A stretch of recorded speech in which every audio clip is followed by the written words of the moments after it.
países del Nuevo Mundo, puedo hablar de Iberoamérica, de Hispanoamérica, puedo ponerle muchos títulos al territorio donde vivimos.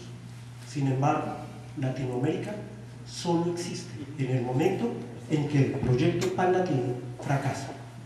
Si eso es así, nosotros diríamos que América Latina como concepto comienza en el momento en que el proyecto de Napoleón III, el proyecto panlatino, pierde su condición política, ya no tiene la posibilidad de sobrevivir a las transformaciones que el siglo XIX está dando y avanza en un territorio donde una cultura nueva, en este caso la mexicana, adopta algunos de los elementos que les fueron dados con el arribo de los franceses a su territorio, y a partir de allí construyeron un proyecto cultural.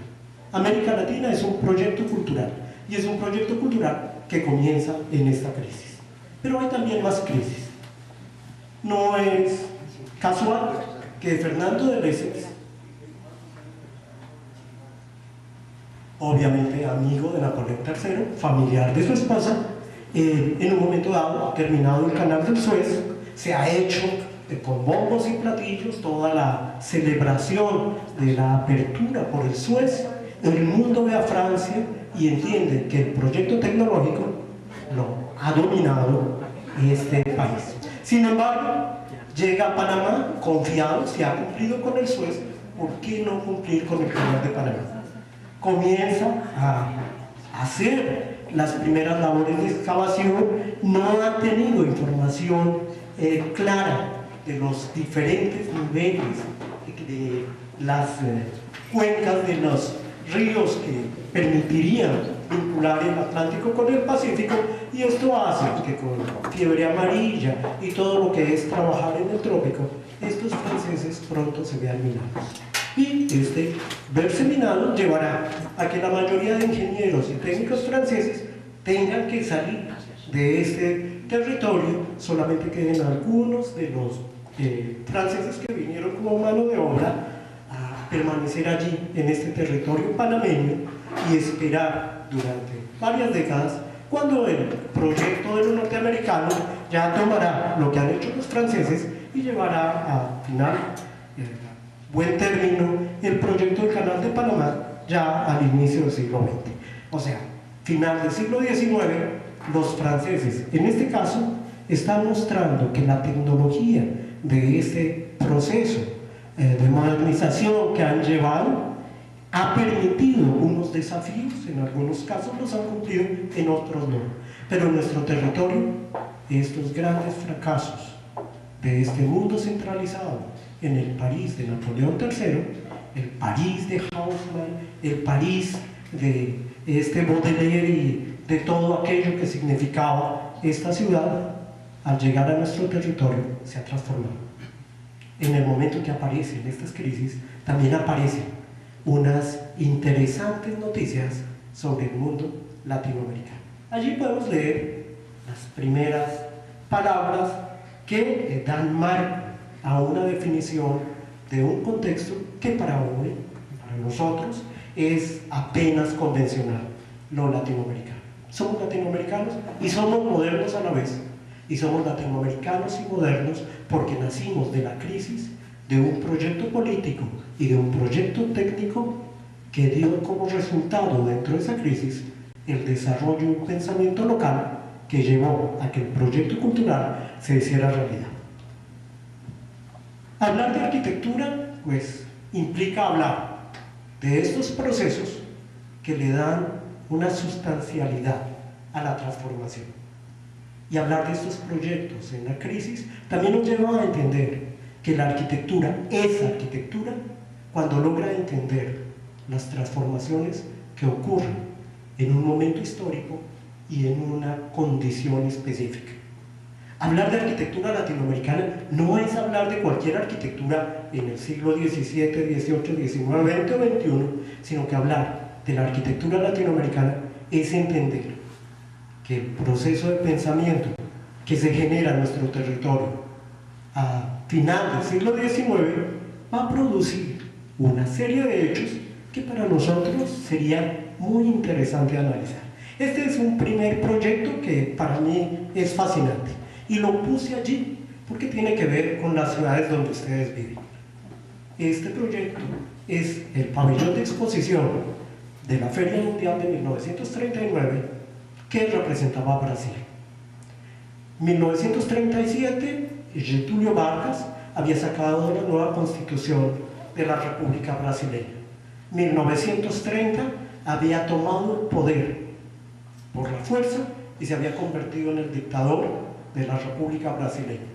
Getúlio Vargas había entendido que mantener su poder era introducir pensamiento moderno en un país que hasta ese momento tenía aún una forma de actuar que estaba muy de acuerdo con lo que había sido la presencia portuguesa en territorio americano.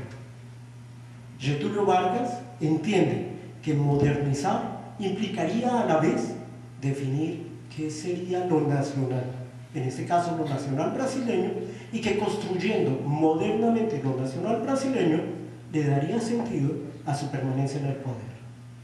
¿Qué hace el señor Getúlio Vargas? Primero, una elección bastante particular. Decide vincular políticos jóvenes a su gabinete.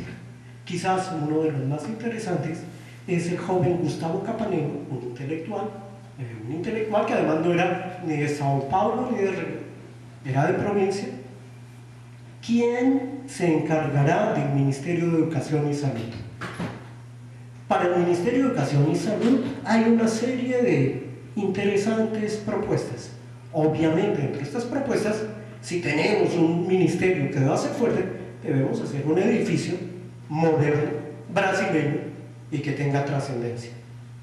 Lo que hace Gustavo Capanema es tener la capacidad de entender que si desde 1910 se está discutiendo sobre qué es ser moderno en América Latina, si nos acordamos del manifiesto Antropófagos de Andrade en el comienzo del siglo XX, entenderemos que el sentir moderno de los brasileños era algo que estaba en ebullición desde la primera década del siglo XX.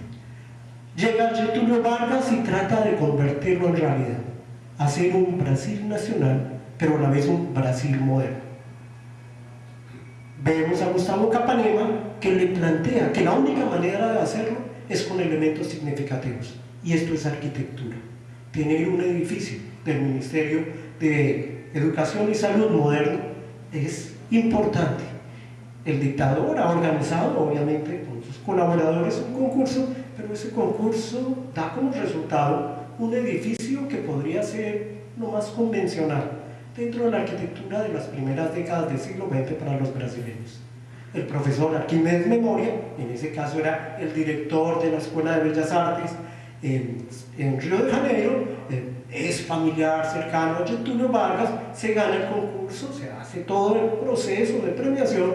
Sin embargo, el señor Gustavo Capanema le dice: parece interesante, pero no lo es. Si vemos este proyecto que nos presenta el arquitecto Memoria, realmente no es un proyecto moderno. El dictador no lo entiende simplemente porque ¿qué significa ser moderno? El señor Gustavo Capanema le dice: bueno, no sé cómo definirlo, pero en el concurso que hicieron, el que ganó Arquimedes Memoria, hubo una serie de proyectos hechos por gente joven brasileña que nunca fueron tenidos en cuenta. ¿Por qué no hacemos esto? Permítame reunir el grupo de esos jóvenes arquitectos que plantean un proyecto. Usted le paga el premio al que se ganó el concurso inicial y luego vemos cómo se hace el proyecto. Bueno, todo esto lleva a que se conforme el grupo de Lúcio Costa, que Lúcio Costa empiece a hacer la lista de quienes quieren ser sus colaboradores y reciba a un joven, ha sido alumno de la facultad, que es el joven Oscar Niemeyer. El joven Oscar Niemeyer llegará allí al grupo de los 7 arquitectos jóvenes y planteará algunas alternativas. En ese momento, cuando Oscar Niemeyer y Lúcio Costa comienzan a trabajar, surge otro concurso y otra posibilidad. Se pide que para la Feria Mundial de Nueva York, 1939, Brasil proponga un proyecto. También tiene que ser un proyecto moderno. hace nuevamente otro concurso, como bien lo han hecho los brasileños, y en este caso se lo gana el señor Lúcio Costa. El dictador hace una reunión y promulga cuál es el proyecto premiado. El proyecto premiado es el del arquitecto Lúcio Costa. Pero como cosa rara dentro de nuestra profesión, el arquitecto Lúcio Costa sube, saluda al dictador y le dice: discúlpeme, excelencia, ustedes se han equivocado. Pero ¿cómo? Le estamos dando el premio y usted dice que nos equivocamos.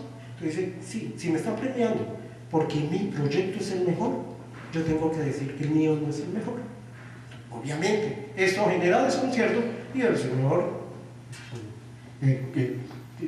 dictador en ese momento dice: bueno, pero entonces ¿cuál es el proyecto ganador según usted? Pero dice: no, el mío es bueno, pero hay uno mejor, es el del joven Oscar Niemeyer. Esto lleva a que haya una contradicción absurda frente a lo que se está haciendo en ese momento dentro de la propuesta para el pabellón de Brasil. En ese caso, Getúlio Vargas decide que si el señor Lúcio Costa no quiere recibir el premio, se lo damos a Oscar Niemeyer con una condición: que trabajen los dos.